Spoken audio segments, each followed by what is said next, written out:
ಯಾವ ಕೆಲಸ ನಿನಗೆ ಅನ್ನ ಆಗ್ತಾ ಇದೆಯೋ ಆ ಕೆಲಸದ ಬಗ್ಗೆ ಹೇಳಕ್ಕೆ ನೀನೊಂದ್ ಚೂರು ನಾಚಿಕೆ ಪಟ್ಕೊಳ್ಳೋಣ. ಕಷ್ಟಪಟ್ಟು ದುಡಿಯೋ ಒಂದೊಂದು ಅಕ್ಕಿ ಕಾಳು ಕೂಡ ನಮಗ್ ಸಿಗೋ ಮರ್ಯಾದಕ್ಕಿಂತ ಜಾಸ್ತಿನೇ. ಗುಡಿಯ ಕಟ್ಟಿದ ಬಡವನೆದೆಯ ಗುಡಿಯಲ್ಲಿರುವೆ ನಾನು ಬೆಳೆಯ ನಡುವೆ ರೈತ ಬಸಿದ ಬೆವರಲ್ಲಿರುವೆ ನಾನು.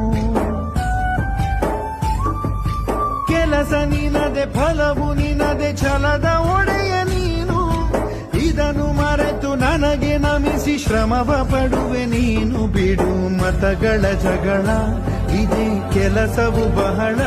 ನನ್ನ ಒಲಿಸಲು ಮರುಳ ಇರೋ ಮಾರ್ಗವು ಸರಳ. ನನ್ನ